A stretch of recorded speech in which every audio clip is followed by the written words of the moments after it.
one of the things that people make a mistake of is they're too focused on vanity metrics. And so we think, and we have mistakenly defined success on YouTube as you got to get a silver play button, you got to get a gold play button. It's about getting as many views as possible. And I believe that's a flawed definition of success. Views or subscribers are not the only metrics for success. One of the underappreciated benefits of starting a YouTube channel is the connections and communities that you build with your audience.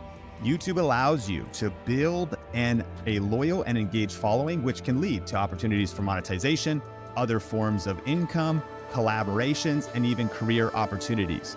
So the mistake people are making is they're like, is it too late to start a YouTube channel? It's like, well, what do you even mean? Like, is it too late to start a viral YouTube channel? Why do you even need to go viral? What if you have a different business model? What if you get a promotion at your job? What if it leads to that next connection or that next partner? What if it leads to your future spouse?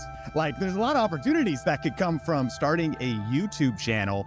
And so, I just want to present you the data that possibly defining it just by subscribers or vanity metrics is a limited, if not completely flawed. You listen, if you, especially if you have 0 videos on your channel, your first video is not going to get views, period. It's not. Your first 10 are not going to get views. I can very confidently say that. So stop sitting there and thinking for months and months on end and just get to work and start uploading. Like, all you need to do, this applies to people who have not uploaded videos but have dreams of being a YouTuber, is make 100 videos and improve something every time. Do that. And then on your 101st video, we'll start talking, like maybe you can get some views, but your first 100 are gonna suck. There are very freak cases like Liza Koshy or Emma Chamberlain who have really good personalities and it doesn't take them as many videos. And it's just like people who are 7'5" and making the NBA. Like, yes, there are freak cases you can find, but for the average person like us, who don't have these exceptional personalities and, backgrounds in filmmaking, just make 100 videos, improve something each time, and then talk to me on your 101st video. Well, the improve something each time is the tricky one. How do you improve something each time? The second one, just, I don't know, put more effort into the script. The third one, try to learn a new editing trick. The fourth one, try to figure out a way that you can have better inflections in your voice. The fifth one, try to, study a new thumbnail tip and implement it. The sixth one, try to figure out a new title.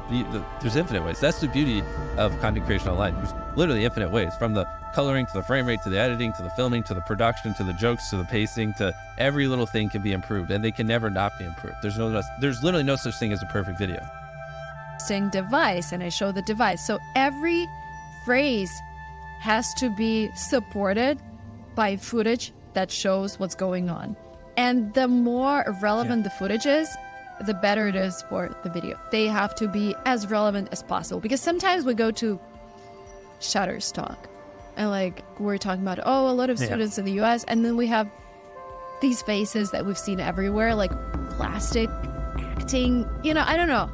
You see, they're not relatable because they're actors and the production quality is amazing. But this is not what works for shorts. Something that's raw, something that is filmed with an iPhone, maybe worse quality. This is what people are looking for in that type of content. We experimented a lot with repurposed videos from YouTube. You can just tell that this video was not made for shorts. And you're like, why should I bother if the creator didn't bother creating a short specific video? And we noticed that once I switched to creating content specifically for short videos, that the traction has been tremendous. I think so. And that's why sometimes, creating more content is not necessarily a bad thing, because somebody might skip a day. And if they watch your video today and they didn't watch yesterday, they'll be like, oh, I might go back. She had one yesterday, so let me go back and watch that. I mean, I think it's really just about focusing on what your audience is. Sometimes you might not know what your audience is, but just listen to them. I mean, I'm very quickly able to tell if somebody likes a video or they don't like a video in the comments. But I think the most painful comments is the ones where people are like, man, I usually really like your videos, but this one wasn't my favorite. And I'm like, oh, shoot. Darn. Will you ever delete videos? No, I mean, I've definitely set some to private, mostly because it was just announcement videos. Sure, yeah. So it's you don't want it up there afterwards. Yeah, it's like, hey, the come. meetup's over. Yeah, come meet me here. Well, that was a week ago. How much does it play on your mind of, oh, I know if I make this sort of video, it'll get this many views, versus more like, I feel like making this video because I feel like it. And sort of that, to me, that's always felt like a bit of a spectrum of doing things because I feel like it versus doing things because I know they'll perform well. How do you think about sort of videos along that spectrum? Yeah, so I think this is super lucky that the videos that I know will do well are the most interesting to me also, because they're about probably a piece of tech that is so cool that I want to check it out anyway, right? So on one half, it's like, what videos will do well? It's the hottest gadgets, the most impressive new things that people haven't seen before, collaborations with really cool, interesting people. Those I know before we make them are like, oh, those are going to do pretty well. And then on the other half is, what do I want to do? And sometimes it's, well, I want to check out this gadget. This seems pretty cool. Oh, I kind of want to talk to this person. They seem really interesting to talk to. And suddenly, like, they're like meshing together, and it's kind of the same pool of things.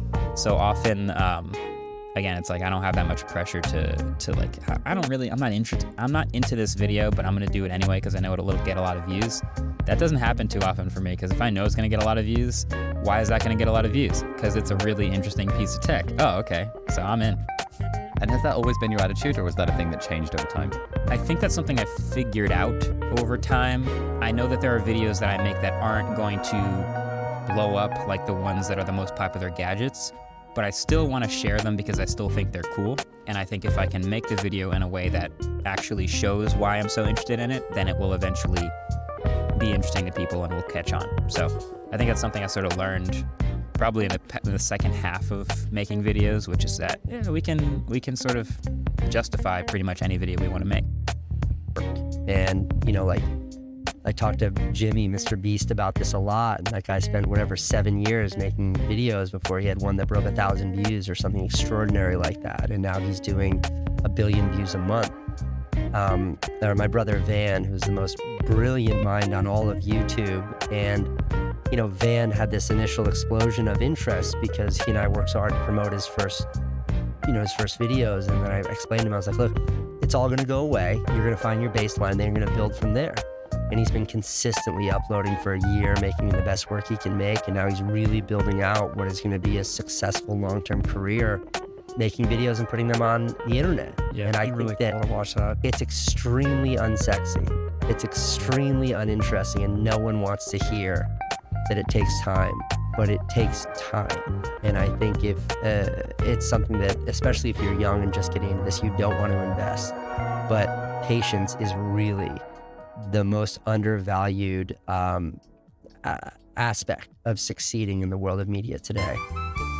You have all the agency in the world. You don't need anything from anyone. But if you're not willing to commit the time to it, you're never going to find that success.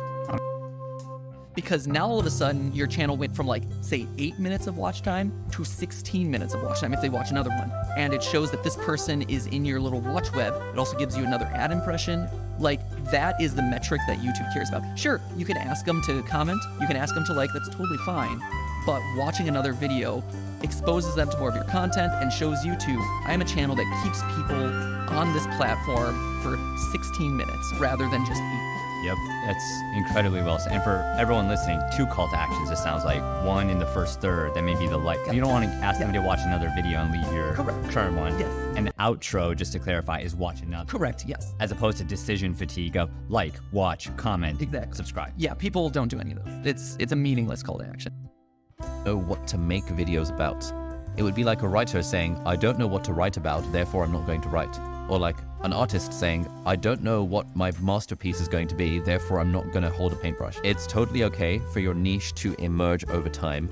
Yes, you can take a very calculating route and plot it out in advance and be like, okay, this is my path. Or you can do what I recommend, which is just start making videos on YouTube about whatever you enjoy, whatever you want. If I were starting on YouTube, I wouldn't really worry about the niche thing. I just think, you know what? Let me make videos about the things that I enjoy, maybe some close-up magic because I'm not a total loser. Maybe like iPhones, maybe like, my favorite pen, maybe like, tips of getting started on YouTube, maybe life as a medical student, maybe like whatever experiences in my life that I enjoy talking about and that I think I could teach on the internet. That is the stuff I would start making videos about. And over time, as you start making videos about things that you enjoy, the audience starts to resonate with some of those things. And so your niche ends up emerging over time. I never thought I would be a productivity YouTuber, but I seem to have become a productivity YouTuber because that niche just sort of emerged over time. It was not forward planned in advance. And so if you've got a lot of interest, if you've got a lot of things you're interested in, or even if you don't know what to talk about on YouTube, just start making stuff and you will figure it out. Don't be one of those writers who says, I don't know what my bestseller book is going to be about, therefore I'm not going to write a single word. It's the same with YouTube. Who cares if you don't know what your niche is? Your niche will change over time. I started off making videos for medical school applicants. I now no longer care about medical school applicants in terms of making videos, and therefore it just sort of changes over time. So don't worry about it. Don't overthink it. Just